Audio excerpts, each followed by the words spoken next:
Previously on Knox, we put the Suzuki GSXR 1000 versus the Yamaha R1 in a clash of Titan's Superbike Shootout road test in the beautiful English Lake District, carving up mountain passes, testing out launch control systems and putting the bikes against the tape measure.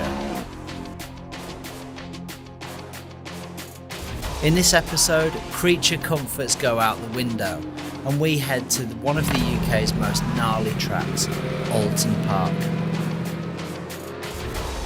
Armoured to the teeth with the best protection from the Knox collection, we put our big girl pants on and dial it up to 10. Let's have it.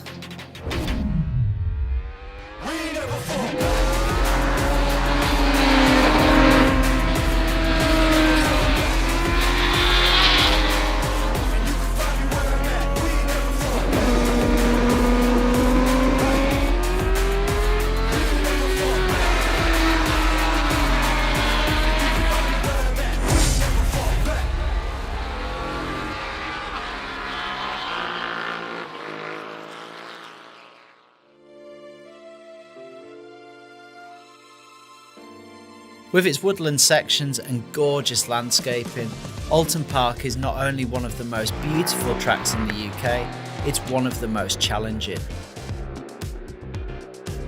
Take Cascades, a gutsy 130 miles an hour plus blind crest of a corner entry, where you try and peel in and hold the throttle as open to the crest as you dare.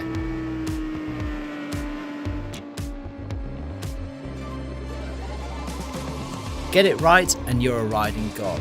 Get it wrong and, well, we won't go there. Similarly, flat out over Clay Hill at 140 miles an hour in fourth gear, front wheel lifting over the crest as you turn left and line up your entry to Druids.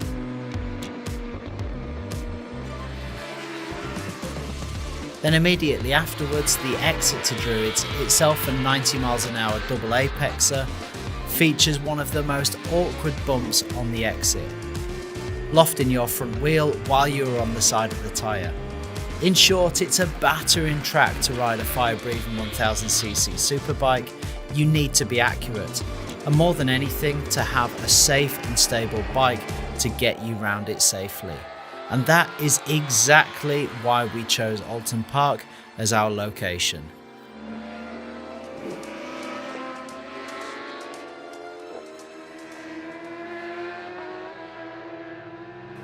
Okay, so welcome to part 2 of our Superbike Shootout GSXR 1000 versus the Yamaha R1.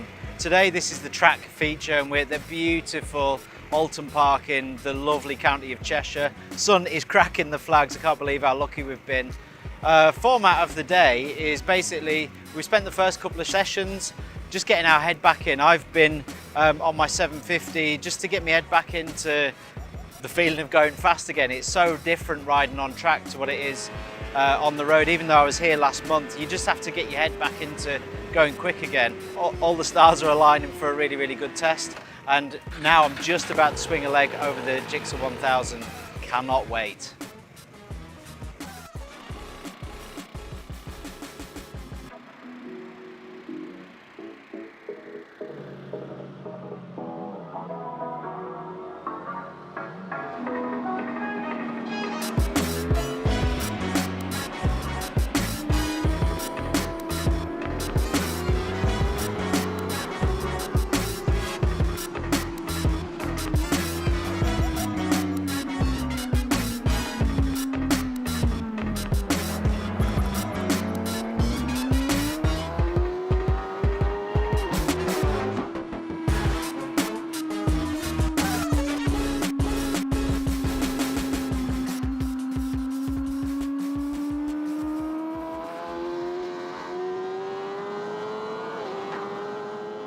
So just done my first couple of sessions on the GSXR 1000.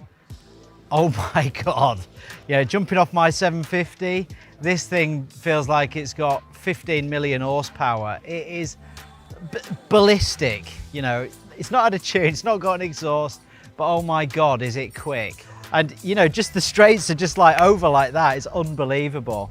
New problems are starting to come in, like the front wheel like coming up, and how do we manage that? It's a new problem I've never had before. But yeah, unbelievable. Handling's fantastic. Yeah, it's feeling very, very good. I've been on my R1 all morning, so I just thought I'd give you some initial impressions. Obviously it's my bike, but it just never ceases to amaze me. It's such an animal. I'm really, really impressed with you know, the handling, the speed, you know, how refined it is. You know, you can lean on the electronics. The electronics just work there in the background. The slide control, you can properly punch out of corners and it will just sort of control really nicely. The wheelie control over the hilltop is absolutely incredible. You can hold it pinned and it will just hover all the way over, which is awesome. You know, you don't have to think about that. It was filled to the brim at the beginning of the day, and by about lap 3 of the 3rd session, it started to like jolt and basically it's running out of fuel. So yeah, she's thirsty, so we had to fill her up. It's been an awesome day so far, and after lunch I'll be on the GSXR. I'm really looking forward to how it's going to compare. And you know, we've ridden it last few days on the road, so it'd be really interesting to see how the electronics and the handling and the engine characteristics compare. But been awesome day so far. You know, no red or black flags for the team and stuff. So yeah, really, really impressed, and bring on the next few sessions.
As previously mentioned in part 1, following last year's crash repair on Jeff's Gixxer, a new Star Lane race dash was installed, giving the Suzuki a less Tamagotchi style interface. Incorporated automatically into said dash is a GPS data recording, which makes for very interesting evaluation. With a max GPS recorded speed of 142 miles an hour on the Lakeside Straight, showed us the way that we felt about the Suzuki's rampant power wasn't a figment of our imagination, and the 62-degree max lean angle recorded was a credit to the GSXR's chassis, Nitron suspension and the Dunlop tyres we were sporting. As track days are a non-competitive environment, obviously we weren't chasing lap times, instead focusing on being safe, having a lot of fun and waving at Pete the cameraman whenever the opportunity arose. That being said, the data showed a 1 minute 51 on my second session on the bike.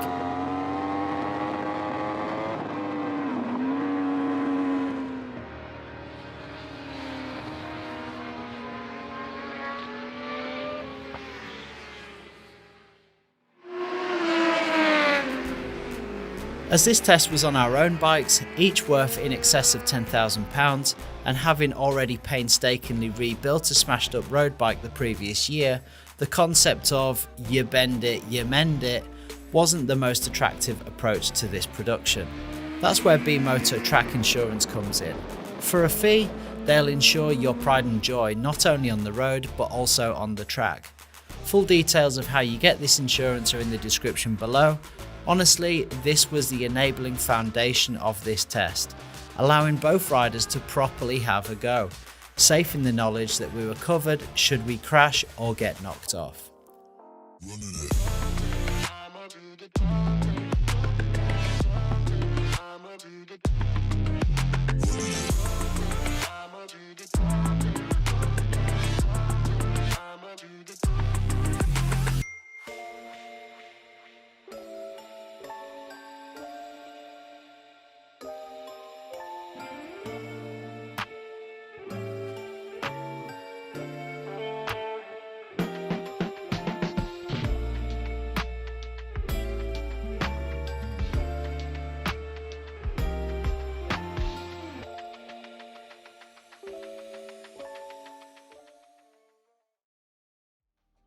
So how good has today been, Ollie?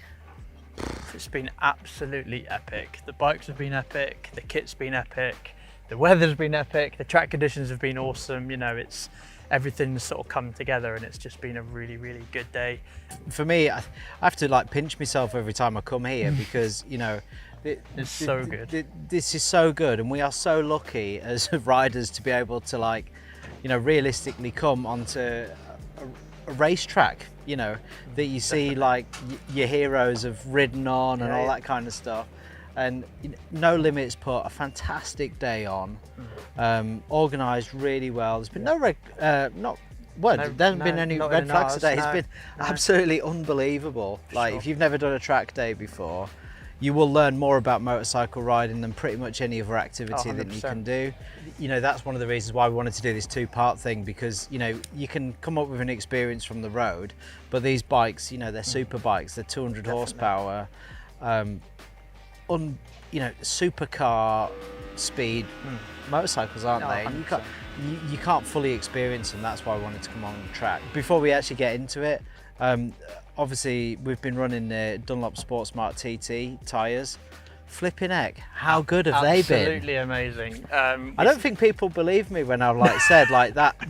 Seriously, this tyre is like awesome, right? It's so good. It's just been right there, both on, you know, on road and on track. You know, we've used warmers, we've used the recommended cold pressures, and there's just been nothing. It's just there straight away. It's so confidence inspiring. I mean, look, you know, we weren't hanging about. You know, to be able to run that sort of speed consistently throughout the day and not have your tyre just fall to pieces or get slimy or squirmy or whatever is impressive anyway. But then you consider that it's a road tyre that you can use through the winter and stuff. It's absolutely unbelievable. Top-notch tyre, super recommend it. So we've both spent time on both bikes, haven't we? And I think we've got quite a good understanding of what they are. I think we should start with the R1. But this is your bike. You know, you've done a lot on track with it already, and you obviously know, therefore, a lot about it. Yeah, I think one thing I've noticed today, more so than sort of other track days that I've done, I've played with the electronics a little bit more. So each sort of setting within the electronics, it can be sort of moved within a sort of a 10-point range, as it were. And I've hit a bit of a sweet spot, basically, so you can rely on it and it will work in the background and lean on the electronics, and just it gives you loads of confidence. Around here it's sort of very undulating and there's some really quick corners as well, so I think the electronics has been a big standout for me today. It's been fantastic. The R1 has really, really impressed me. Well, you have to consider both of these bikes, you know, they're not my own bikes. This one's Jeff's. I don't want to crash it. This one's your pride and joy. And I definitely don't want to crash that either. So, you know, actually my first session on it, I was a little bit like tentative about, you know, it and so on and so forth. The rear sets are quite high and it's really hot today. We've been sweating buckets.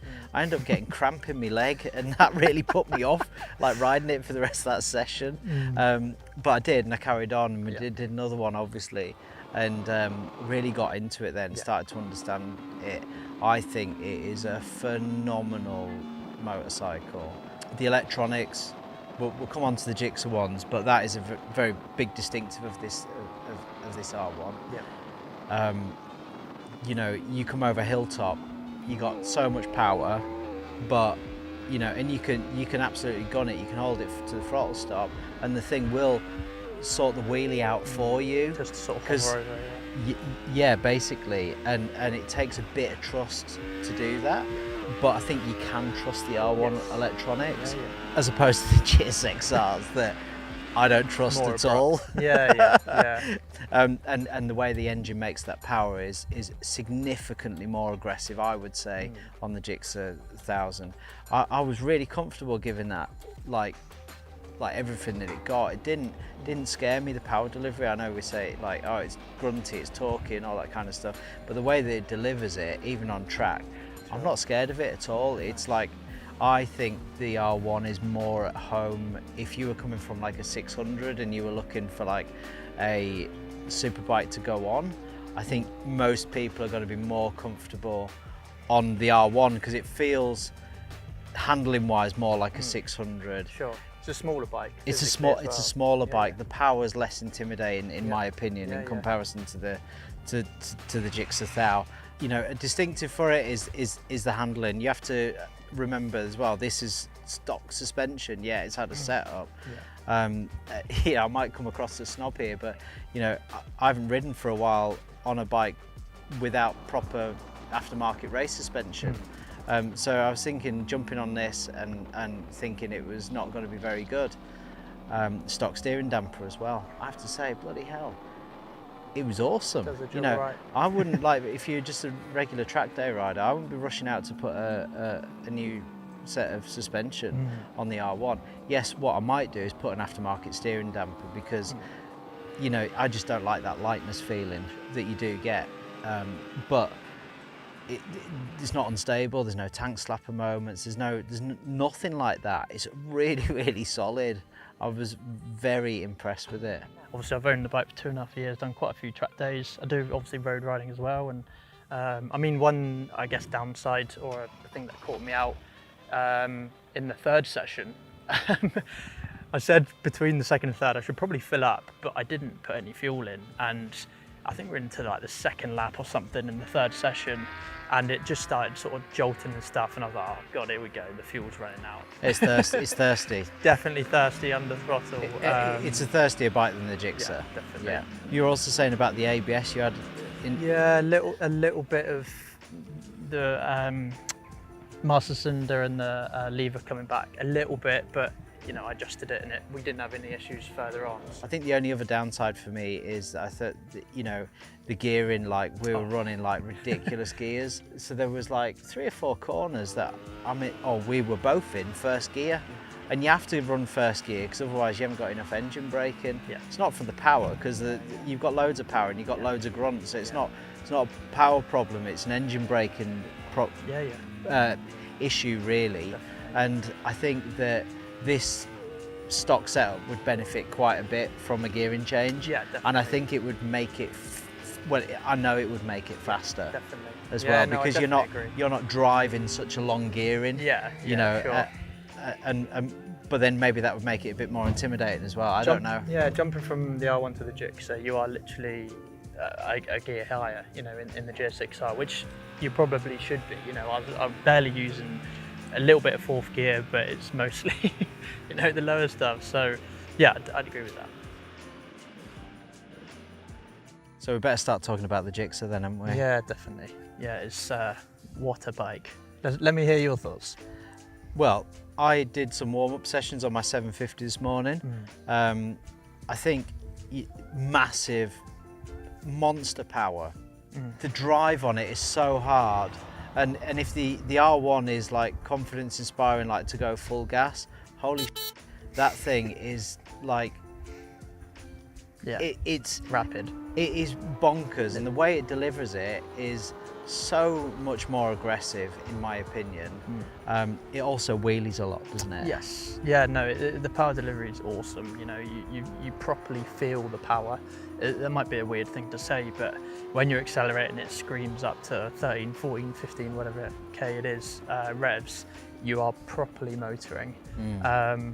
And yeah, you do wheelie. You know, we had it on TC2 or 3, I think it was, but you have to manage the wheelies rather than the bike, the R1, managing it for you. Oh man, you come out that first chicane and go over a hilltop, Yeah. and if you go full gas up there, wow, like Yeah. the thing, you feel like, oh my, I'm gonna loop this thing, you know, because it comes up so aggressively over there. And what it is with the traction, you know, I've tried it before in like traction 5 and I didn't like it because basically it just felt this bunny hop effect going up the hill, like ba-da, ba-da, you know, that kind of thing.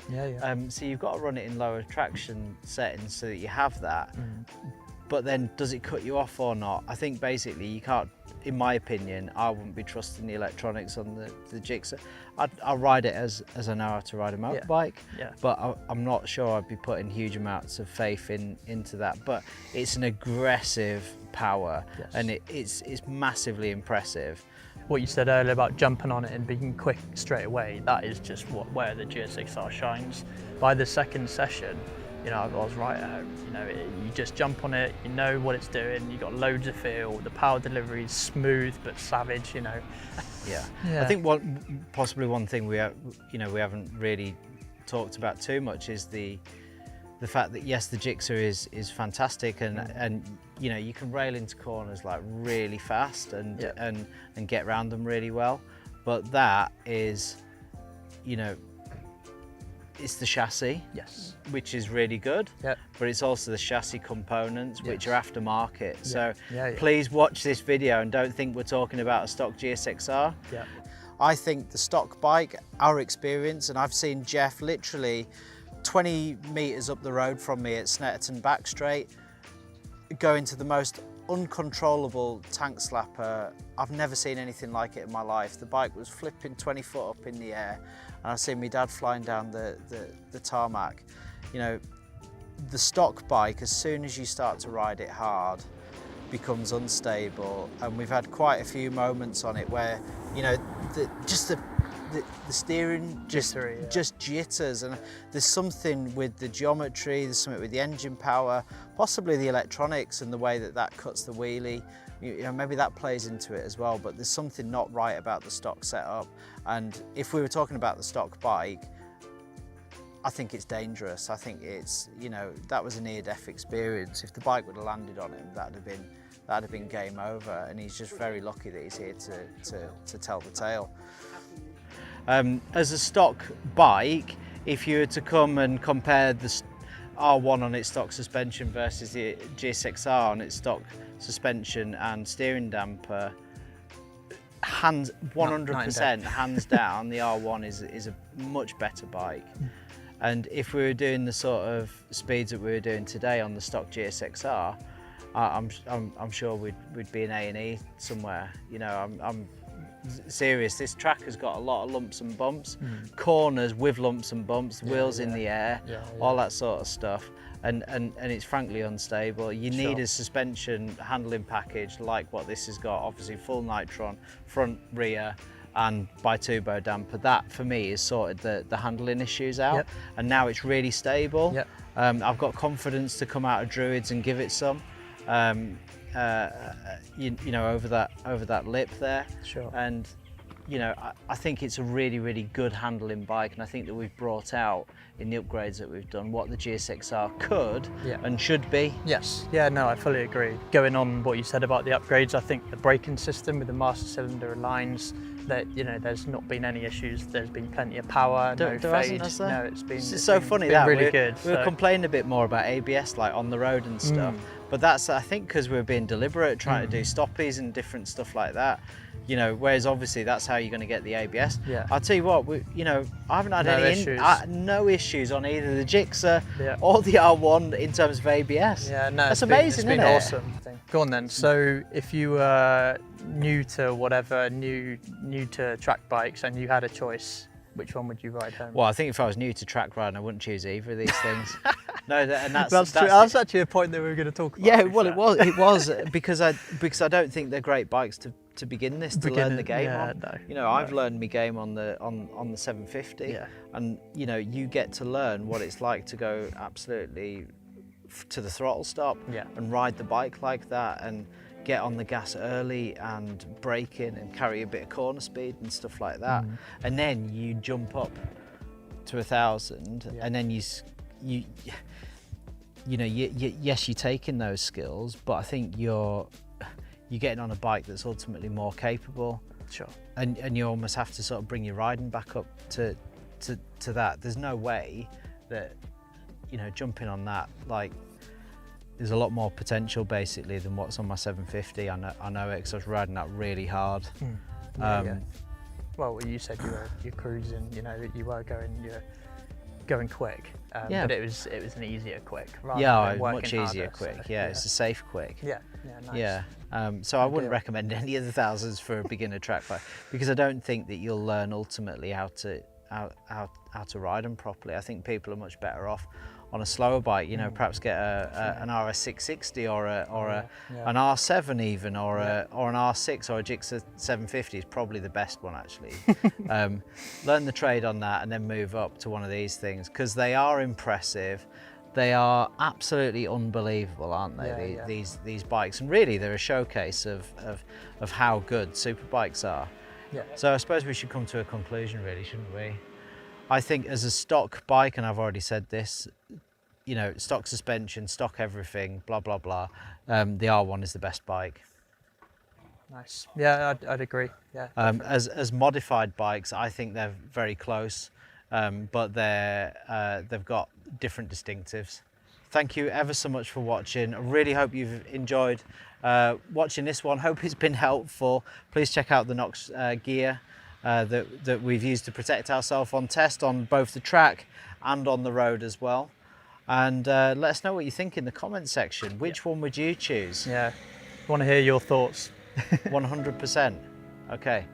So we'll see you next time.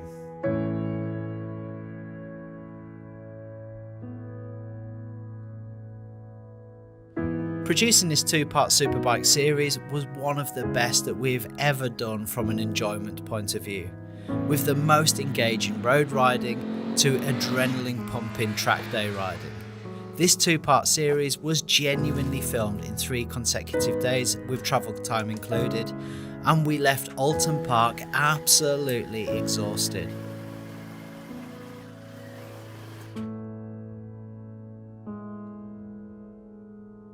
But with the content shot, both bike and riders intact, smiles on faces and memories made, the ultimate conclusion is that the concept of a superbike is 100% not dead and buried. In fact, it's very much alive.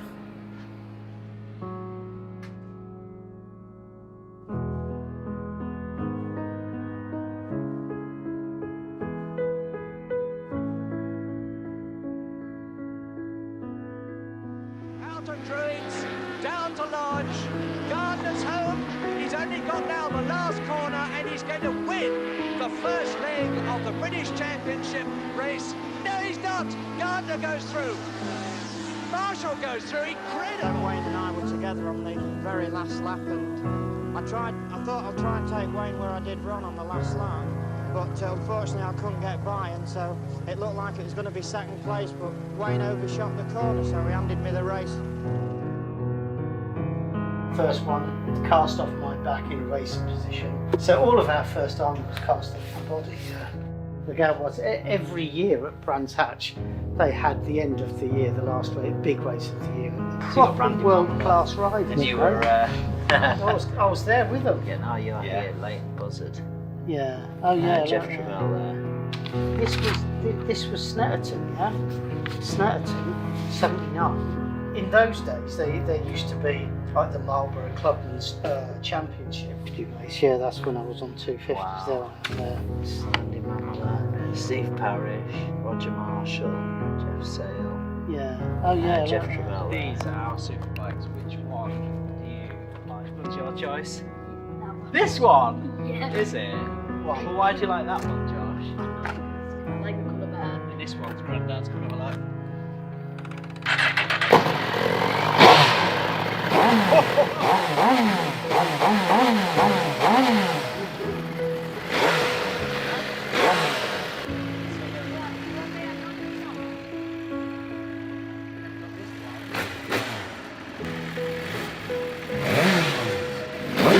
One